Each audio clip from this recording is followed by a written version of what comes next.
Welcome to Alive to Thrive here on KNSJ 9.1 FM, serving the greater San Diego area. My name is Mitchell Murphy. I'm your host. Today we have the honor of talking to Richard Granstaff, and we're going to be discussing addiction, recovery, the psychology behind addiction. Richard, would you like to introduce yourself? Yes, so my name is Richard Granstaff. I have lived experience with addiction and have been in recovery for over 18 years. That's phenomenal. That almost 2 decades, that is an incredible accomplishment. Yeah. And so what was your life like? I know I read the information that you sent me about yourself, but what do you feel like led you into addiction to begin with? Let me see. Let me back up. I kind of said this before the show. I'm the son of a police officer. My uncle was superintendent of the school board in my hometown, then later became mayor. And so I kind of grew up with like lawyers and judges and police officers and professionals around me. But I always felt a little different. And one of the things I did not mention earlier was that I am gay.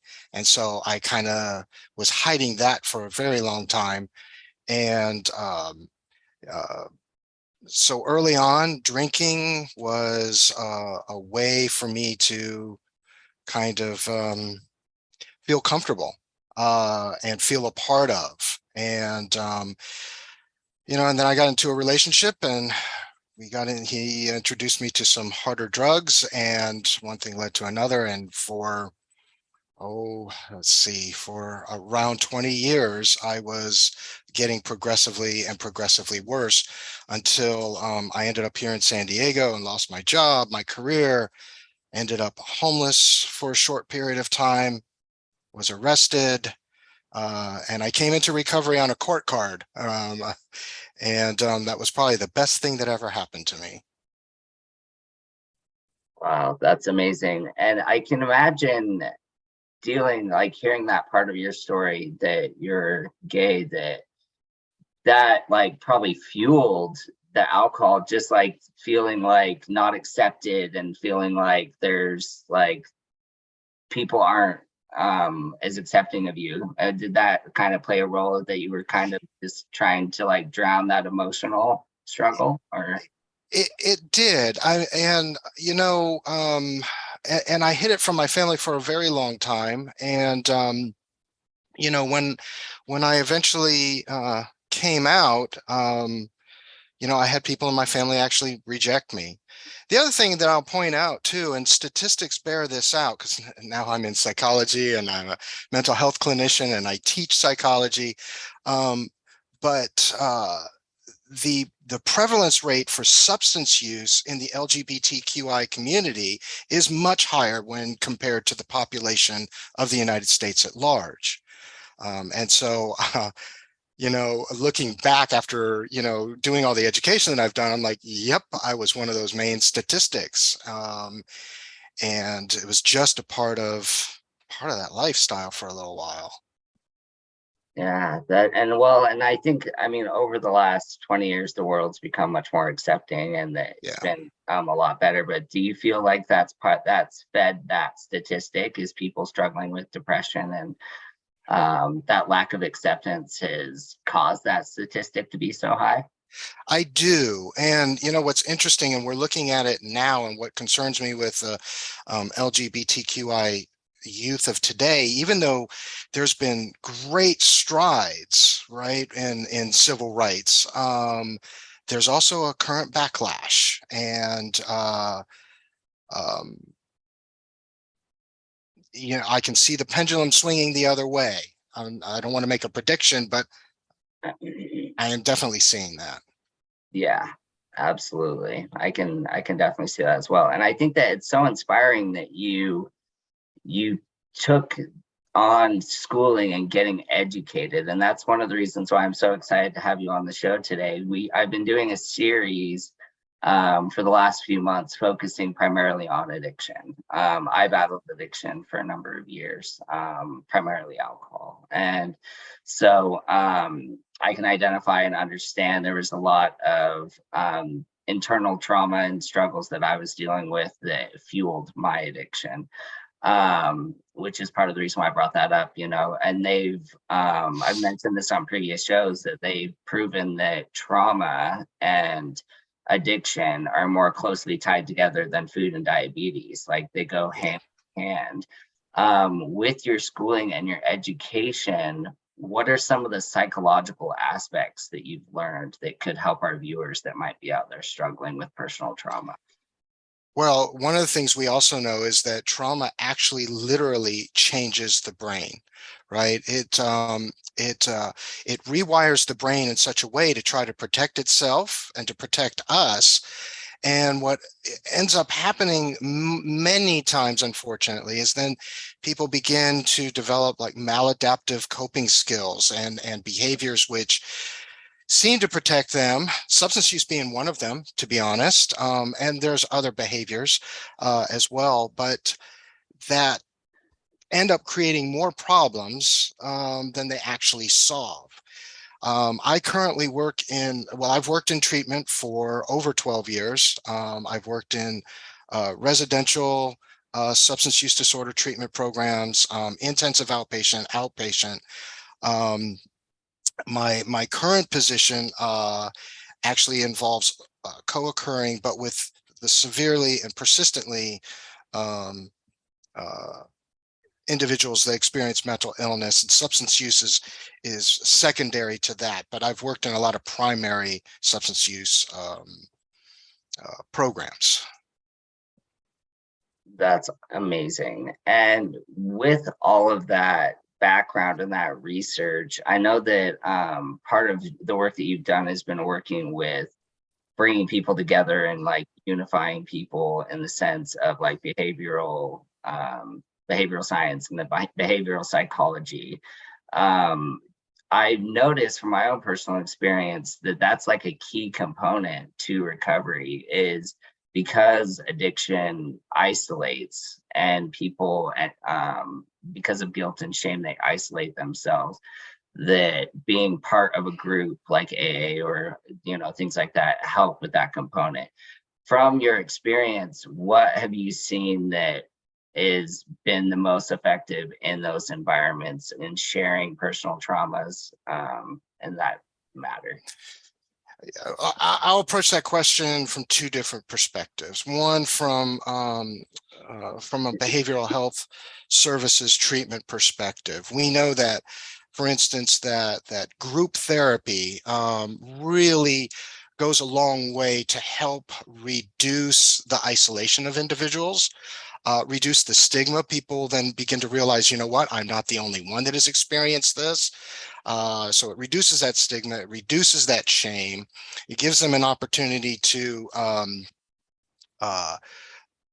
interact with others with very similar experiences.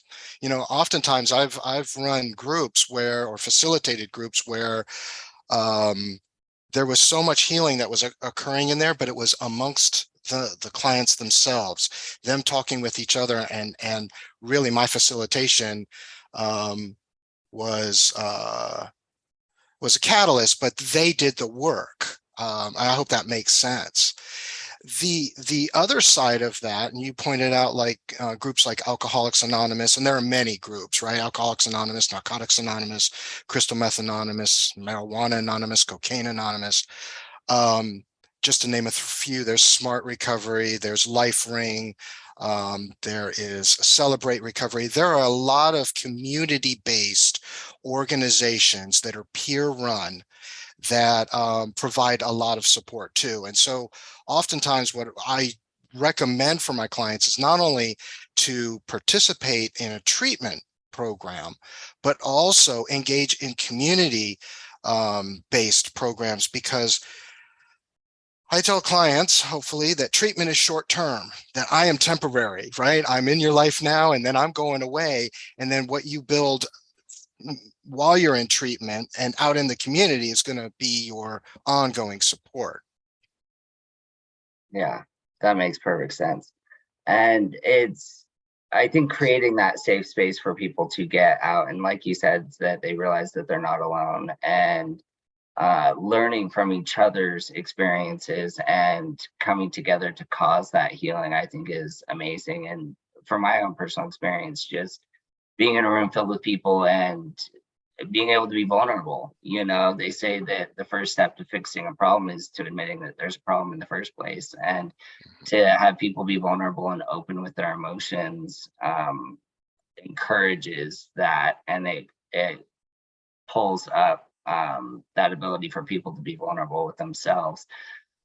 With personal trauma, where that's so closely tied to it. So we've discussed group therapy, things like that. What are things that people can do at home to help work through personal traumas? Because I've seen how being in these group environments, it helps start to peel back the layers. And from my research, it seems like people who are struggling with addiction may not even be aware of some of the personal traumas that they buried until they start pulling back the layers and realizing that. Yeah. So yeah, what are your thoughts on that?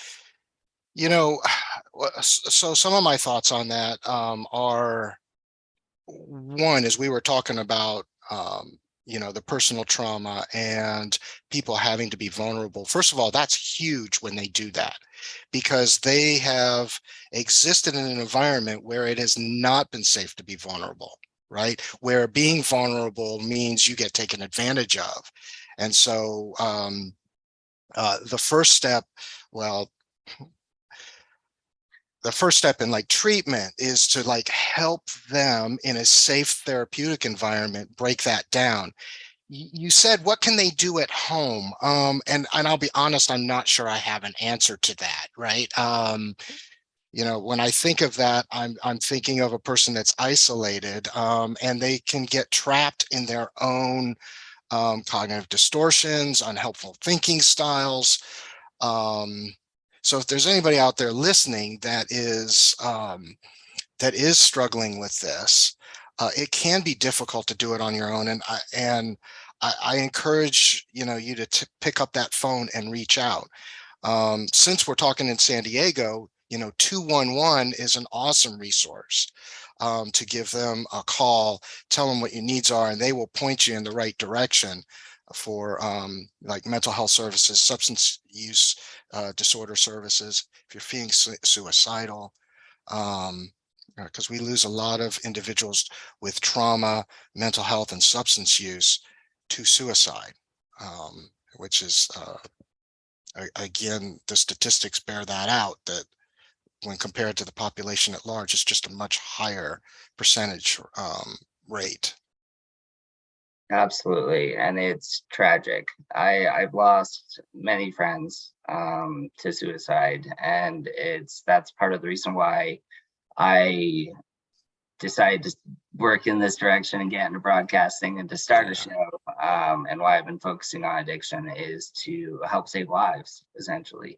And I, with my own personal battles, struggling, it was like I would get sober for a while and I cut those friends out of my life, and then they would die, and I had all this guilt and blame myself because I wasn't there to help them, and then that would cause a relapse, and so it's I made the personal decision that instead of continuing to dwell in that self-destructive cycle and end up dying with them, that I needed to live for them, that I needed to make all of their dreams come true and my dreams come true. And that shift in perspective, I think, played a key part in my own personal recovery.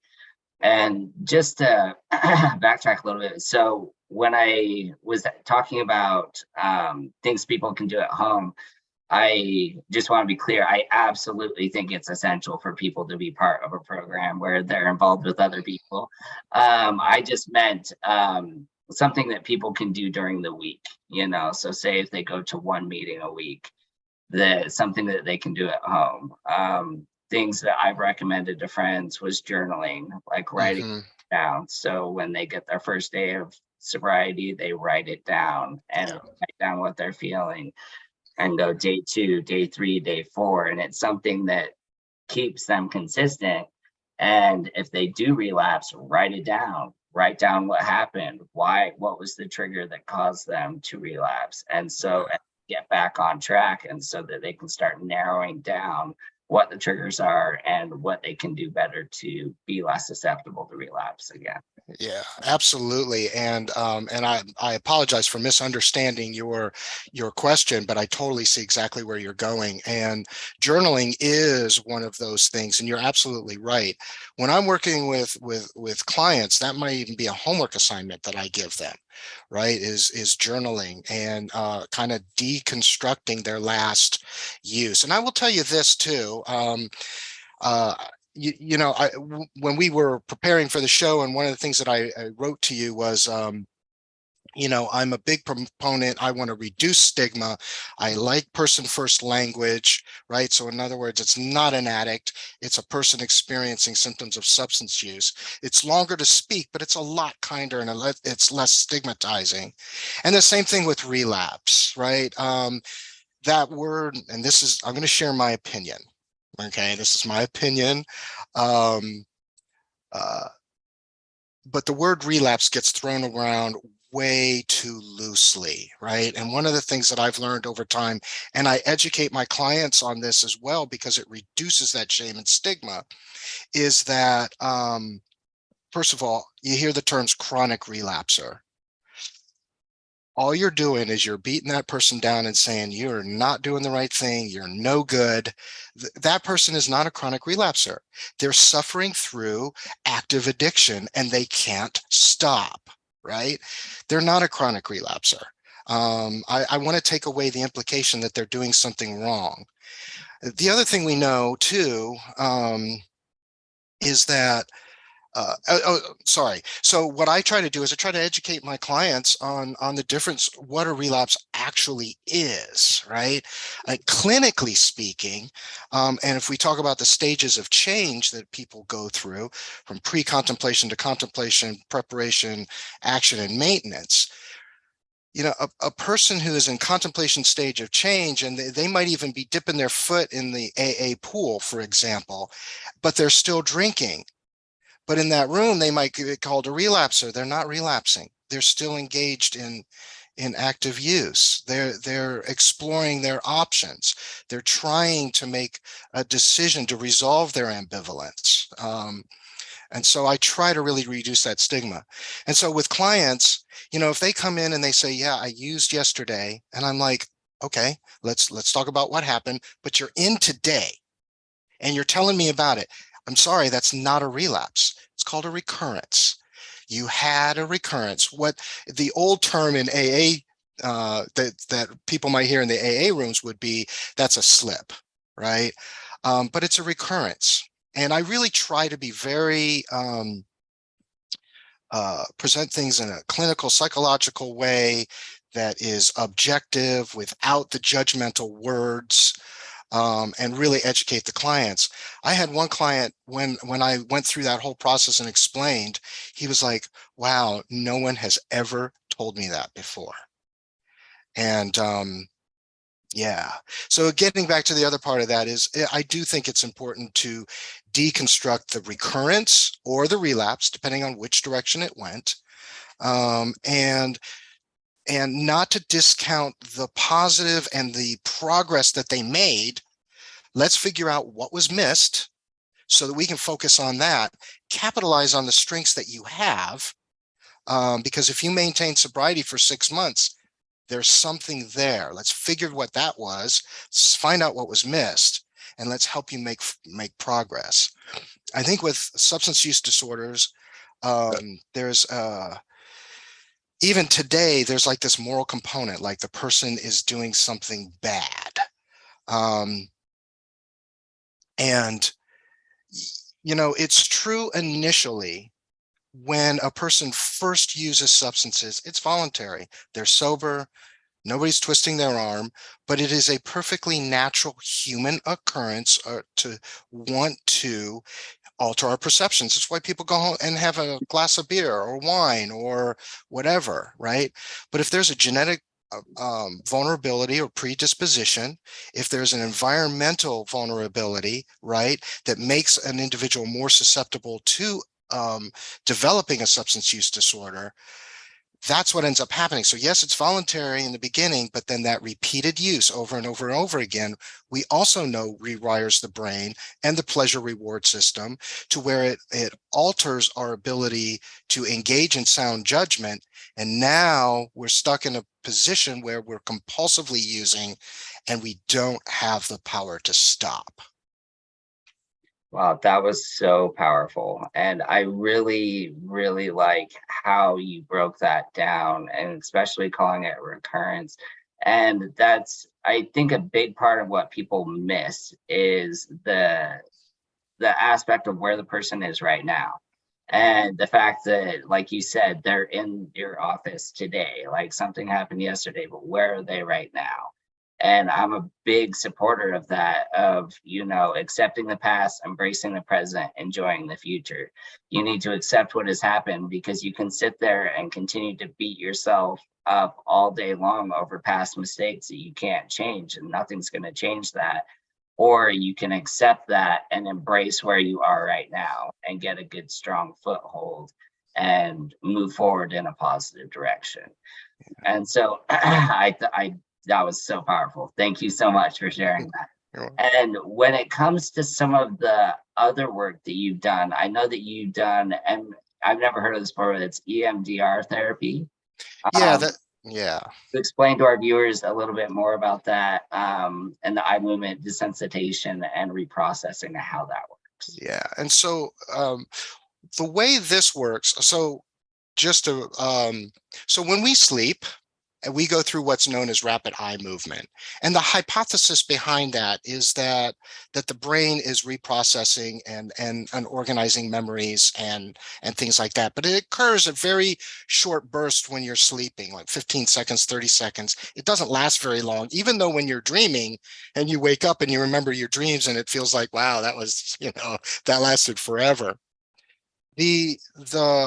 The theory behind EMDR is through bilateral stimulation, as a person is uh, reviewing or thinking or processing the trauma that they have engaged in, that it begins to take away the emotional component of it. One of the things that when I've worked with clients with EMDR is I'm not promising you that the memory is going to go away. The memory is going to be there. But the work that we do here actually begins to take away the emotional component. So we know that trauma, when people experience trauma, they become hypervigilant. Their sympathetic nervous system is activated. And for those that may not know what I'm talking about, we're basically talking about the fight or flight mechanism that protects us. It's evolutionarily ingrained in us, and we all go through it. When we're frightened, that's what happens. So a person that's living with trauma, and I've also worked with combat veterans that have experienced severe combat trauma. I've worked with an individual who experienced a severe car accident, and in which he walked away and someone else didn't. And so through working with EMDR through them, which is you can use, like I'll do it with my hands, right? And they're literally, their eyes are following my fingers. If you've ever seen it on TV, there's probably a light bar going on. The idea here is, as they're remembering that and they're using their eyes to go back and forth, that it's essentially doing the same thing that we naturally do at night, but for greater periods of time. So, I mean, that's a very simple explanation of that. But it takes some exploration building up to it. So we have to prepare for the MDR actual therapy. Then we do it. And then the other thing that I've done on the other side of that is, like, for the individual that experienced the car accident, for example, was getting him behind the wheel and actually practicing was huge for him, because the thought of that, he would just freeze. He could not do it. After going through treatment with me, we were actually able to get him behind the wheel of the car. He had one of his relatives actually take him out practicing, and he was able to drive again after not being able to for like 7 years. I had another client who had experienced combat, and he came in one day and he was like, I figured out why my legs hurt all the time. And he said, I was on the trolley, and for whatever reason, I happened to be paying attention to my body, and my legs were as stiff as they could be. He says, and I always position myself in a way where I have escape and I'm like ready to go. And it was through doing some work with him that he was actually able to have that and develop that insight all on his own that helped him. So I hope that answered your question. That's so fascinating. And when we go into the REM cycle, the rapid eye movement when we're asleep, it's like a way of our brain processing that information. Yeah. And so to do it while you're conscious and you're awake and you're working through that, that's so fascinating that you can use that as a tool to help process through that past trauma consciously and find a way to overcome it. I think that's fascinating. I just want to remind our listeners, you're listening to KNSJ 89.1 FM. This is Alive to Thrive. We're not on this earth merely to survive. We're alive to thrive. Our guest today is Richard Granstaff, and we are discussing addiction and the road to recovery. And so part of the information that that you sent me was your work with the homeless and people who are struggling with chronic homelessness. Yeah. What have you found when working with these individuals? I have done a lot of work with the homeless, living in San Diego, and went to Skid Row and have met so many of the most kind and loving people. Mm-hmm. That they're just in a situation that they feel like they're trapped and they can't get out of. And I think that a lot of people have misconceptions when it comes to the homeless, that there's a stigma around it, right? Yeah. They just are homeless, they are lazy, that they're not motivated enough to get a job, when in all actuality, a lot of these people, and especially from the research and the people that I've interviewed on this show, that these people are not, a lot of them are not choosing to be in this circumstance. Some of them are women who are escaping domestic abuse and end up homeless because they don't have anywhere safe to go, and the psychological effects of being homeless actually can fuel the addiction and fuel substance use, because of the psychological trauma of being homeless actually creates, because you're in a constant fight or flight mindset.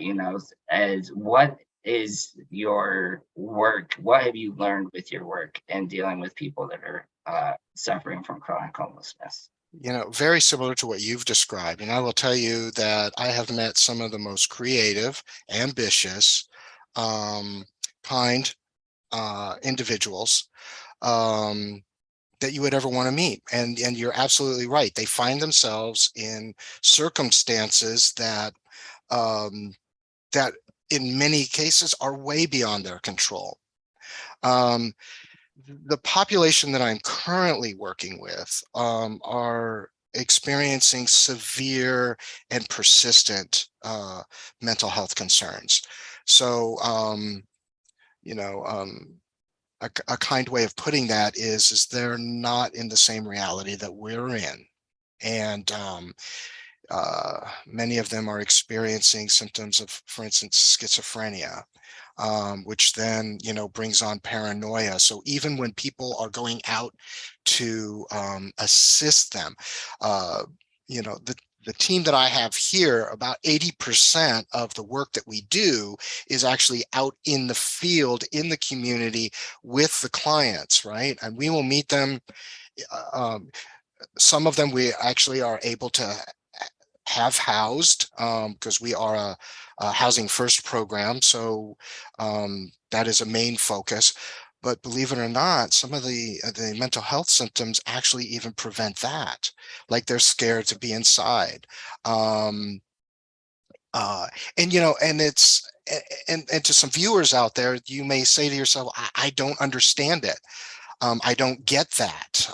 It may be very hard um, to wrap your head around. And I will tell you, I've been working in this field for a long time, and there are some times where I'm like, wow, I'm having trouble wrapping my head around it, but I'm doing everything I can to help this individual, right? Get the medication that they need, see the psychiatrist, because, the clinic where I work, we have psychiatric staff, we have employment specialists, we have a clinical case manager, we have nursing, housing specialists, substance use disorder specialists, right? So we're trying to do an entire wraparound holistic approach to working with a whole person. And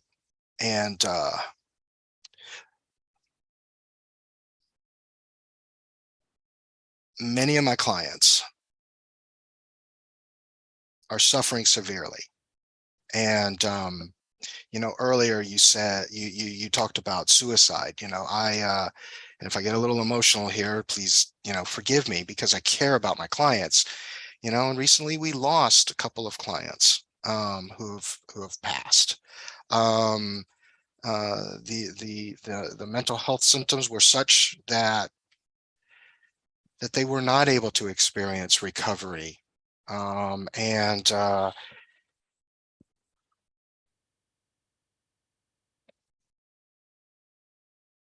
this can be the difficult part of the work.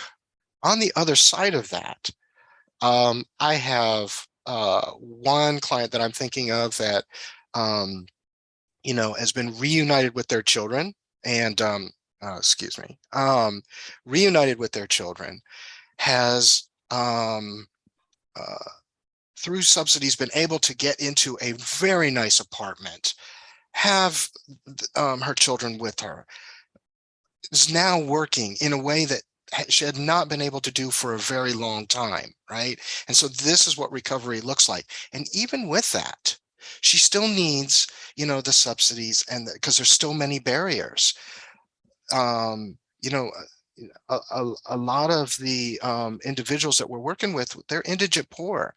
Yes, they receive Social Security, some as little as $700 a month. Please tell me in San Diego where a person can live on $700 a month when they are literally incapable of being able to hold employment.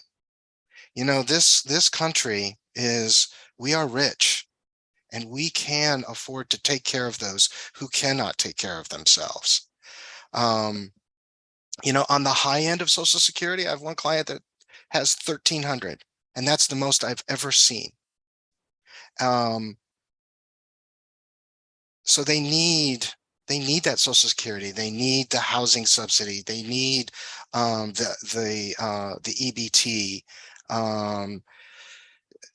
They need all of these things to support their recovery. Otherwise, if they don't have those things, guess what they're doing again?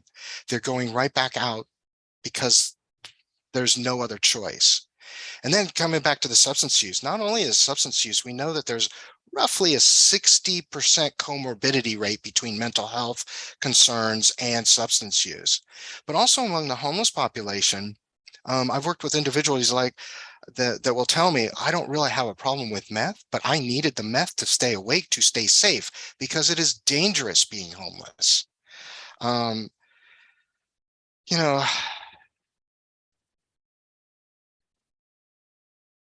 this is what I tell my students, because I teach in psychology, and I also teach future addiction counselors, substance use disorder counselors. The next time you're on the trolley and you see the individuals talking to themselves, don't judge them. You're looking at a person who is suffering and they need help. And it can be very difficult to get them help, because sometimes they will decline the help because they don't know any better. And it takes a lot of effort I will tell you, my job is difficult. It is very hard, but it brings me um, a lot of joy, in many cases, some sorrow. Uh, but I wouldn't have my life any other way. And it was because of my own personal recovery that that that geared me into this direction, and I've been doing it, for over 12 years now. Wow. And I just want to touch base on how tragic it is to lose someone to suicide. Yeah. And my heart goes out to you because um, with the friends that I've lost to suicide, it's devastating. And it's so difficult when in their mind, it's almost as if they're convinced that they're doing everyone else a favor, like the Yes. world would be better off without them, Yes. and that their family would be better off without them because of their battle with addiction or whatever the case may be, that they think that, and it's an absolute lie. Like, we are all on this earth for a Yeah. purpose. We Yeah. all have the ability to make a difference and to impact other people's lives. And I think that losing sight of that purpose or not knowing your purpose helps fuel people further into deeper into addiction itself. But you're right. When it with my work with the homeless, so much fear that there's people that are after them. Hmm. That's why they keep moving from place to place to place, because there's people that are after them, that they're not safe, and that fight or flight consistently triggering that part of their brain feeds that compulsion to feel safe, and whatever substance would to make them feel safe, whether it's alcohol or, like you said, it's meth, to stay awake so that they can stay safe. They're really just trying to survive, you know. Yes. And so what steps do you see the society, I know as expensive as it is in San Diego, do you see any steps working towards helping when it comes to the housing situation? I have interviewed Charles Durrett. He is an architect that developed co-housing and co-housing communities that are all over the United States. And he feels like that's one solution to homelessness and affordable housing. But what steps do you see that are taking place to help with that? And secondly, when someone does see someone on the trolley that's talking to themselves, what are things that our viewers can do to help support that person? Let me answer that second question first, and then I'll go to the housing question. This is what I tell my students. Sometimes that individual is not in our reality, but there's nothing wrong with making eye contact. There's nothing wrong with saying hello. Um, you'll be surprised. They might even say hello back and say, "You have a blessed day," right? Like, I've had this happen, right? And it's funny. I will, in my car, I will keep extra water and things like that, that when I see someone, I will give them water, right? There's nothing wrong with doing those kinds of things. um there is the idea that if someone is a myth, that if someone is experiencing severe and persistent mental illness, that they are a danger to other people. So people want to shun them and want to be afraid. But statistics do not bear that out. Statistics bear out that they are much more likely to be a danger to themselves, right, than they are to anyone else. What's unfortunate is if someone does have a mental health crisis that ends up on the news, then that's all people see. And that's one story, right? What I would call anecdotal. It doesn't bear out in the research. So don't be afraid. Um, yeah. Um, And you'd be amazed how far saying hello can make a difference. yeah, yeah, yeah. just acknowledging their existence because they're so shunned by society and they feel so worthless. And I heard a story about a man who jumped off of the bridge in San Francisco, and he told himself on the way to the bridge, he's like, if someone says hi to me today, like, and I won't. And no one acknowledged him, and he jumped and he survived, obviously, to tell this story. But that just goes to show what a difference it could make to get out of our own personal comfort zones and just say hi to someone. Just smile at someone. It could make a world of difference. Yeah, it can. And then going back to the housing question,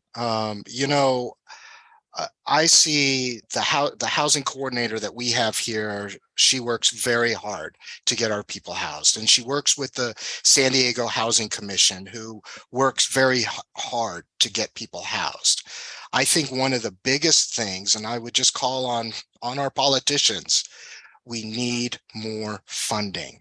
And it's not a giveaway. It's not an entitlement.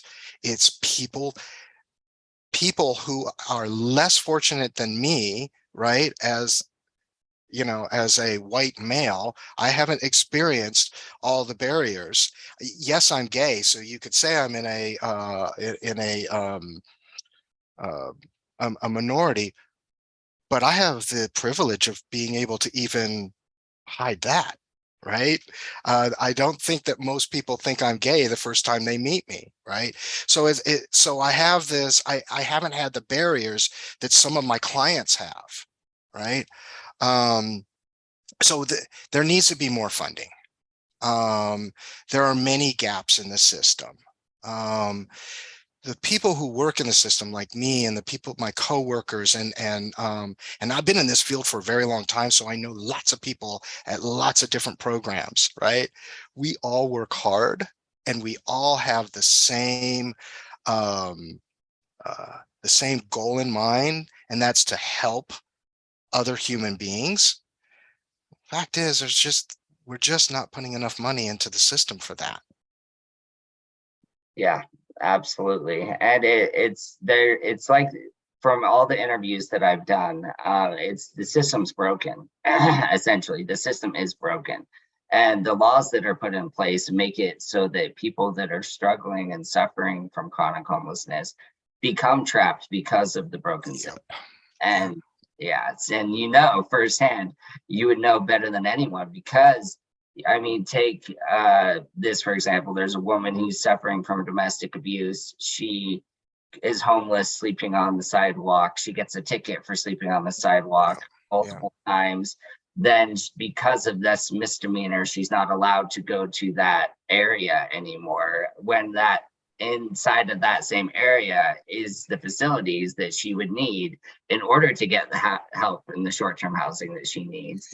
And so she's not able to get on. You see what I mean? It's just this broken system that we need to start working on. And some of the conversations that I've had is, if we work better with the police department into talking with them and their training to, instead of just arresting these people, guiding them to all of these wonderful people out there and organizations that want to help them, guide them in the right direction instead of punishing them and kicking them while they're down, guiding them in the proper direction, because it's just consistently making the problem worse by just giving them a ticket and then tossing them back out in the streets when they don't have money to pay the ticket in the first place. Yeah, and which then creates more trouble for that individual, because then they don't pay the ticket or they don't show up for court. Now they have a warrant out for their arrest.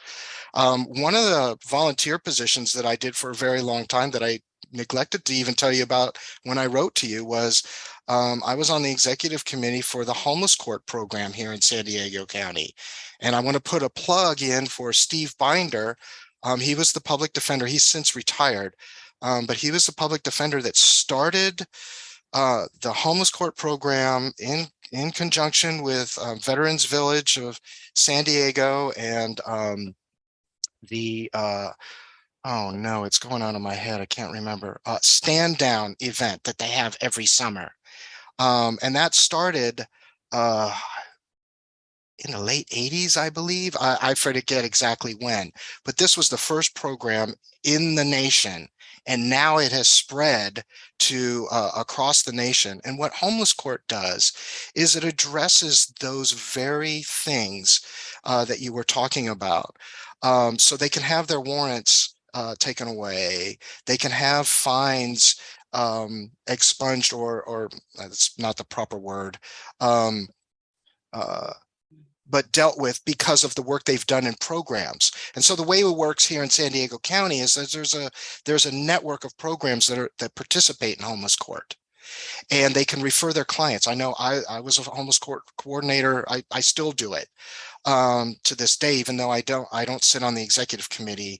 I did from 2010 to 2016.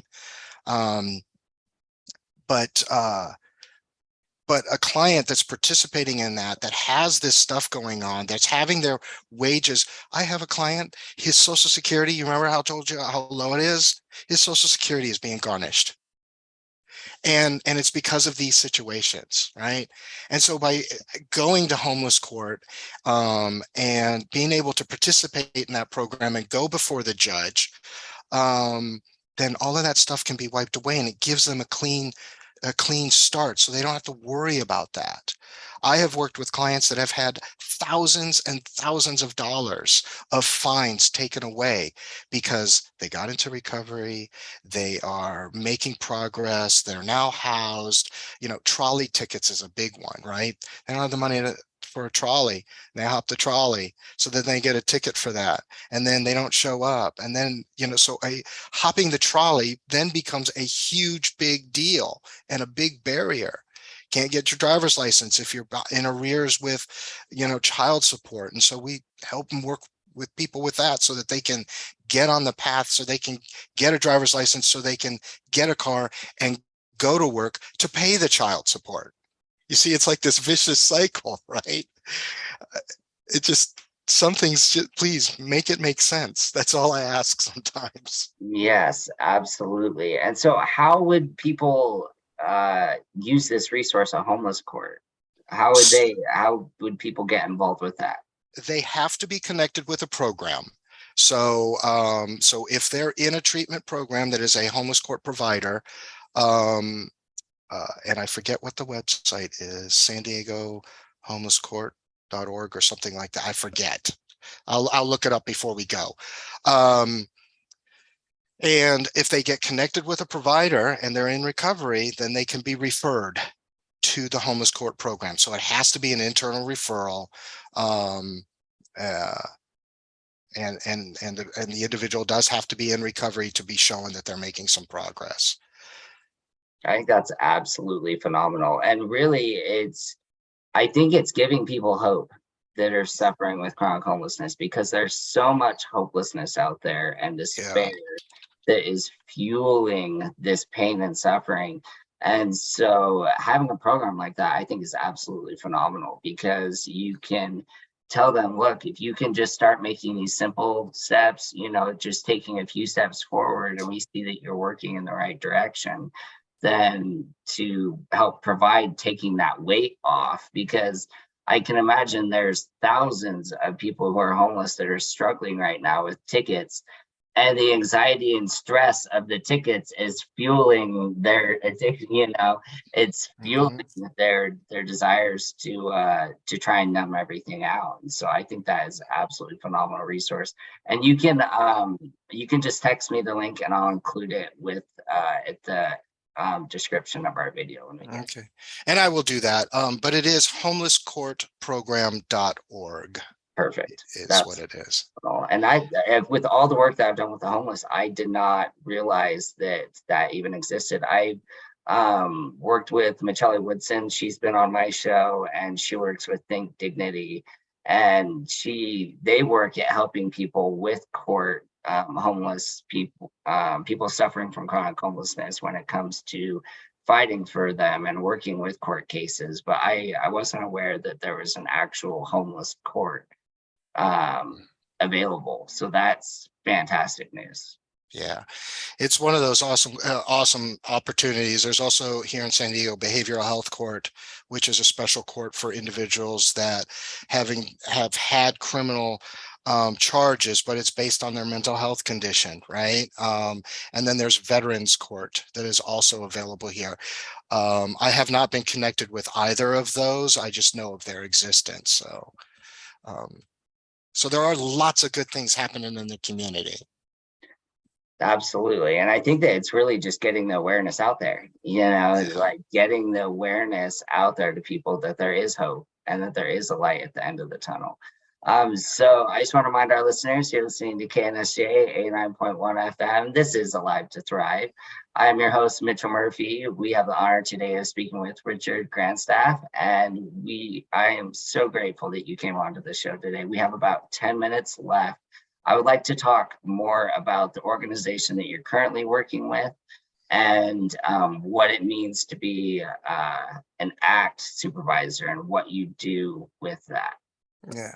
So the program that I work for is Action Central, and that is a program of mental health systems, which we are now changing our name to Turn Behavioral Health Services. So, be on the lookout for those changes in the coming year, 2 years. And we are contracted with the County of San Diego to provide mental health services to the severely and persistently mentally ill. And Action Central is actually two programs under one roof. So we have the ACT side, which is assertive community treatment. And that is the highest form of intensive outpatient treatment that is available short of hospitalization. And so our goal is, the main goals that we have are to keep our individuals, our clients out of the hospital as well as we can, maintain their housing stability, and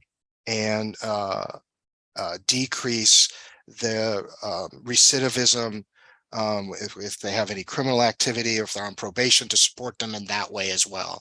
And then, of course, we want to move them through the process of recovery, right? So that, like the client that I was telling you about before with child reunification, their own apartment, now they're employed.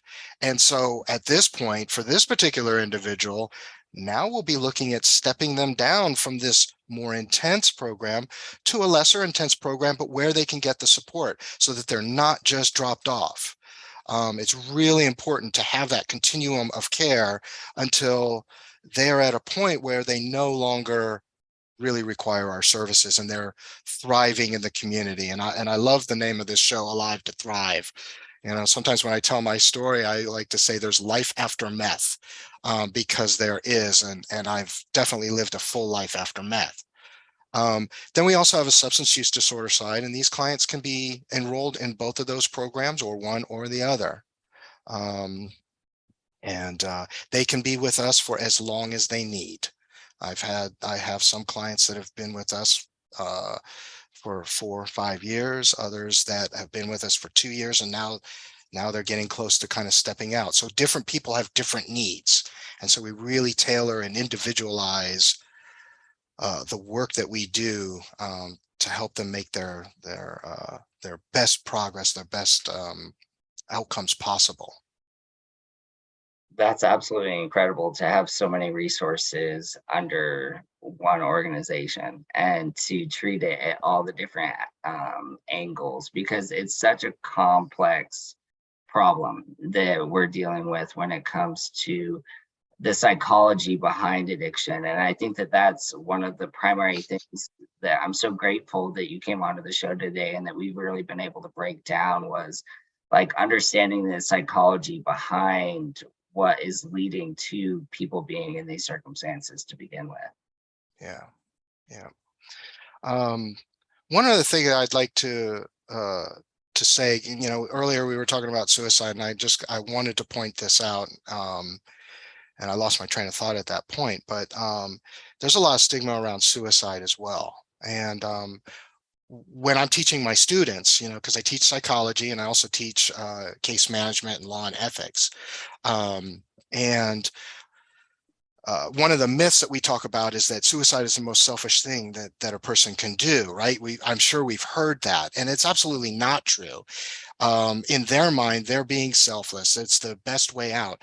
And when I ask my students, I asked them, I said, so what do you think is the most important instinct, most powerful drive that we have as living human beings? And hopefully somebody comes up with the answer, the instinct to survive, because that's true. That is our most powerful instinct. Now imagine experiencing pain, emotional and psychological pain that is so great that it overpowers the most powerful instinct we have. It is not a selfish act. It's an act of pain, and people need help, not judgment. So. Absolutely. Absolutely. And what would be your recommendation for people who are out there who are suffering from this immense pain? Do you feel like the first steps would be to get into counseling and seeking help? I know you mentioned calling 211 to find the right resources. Do you feel like that's the best route? Yes, and there's also the new 988 number. So everyone's heard of 911. 988 is the new number. It's gone live here in San Diego.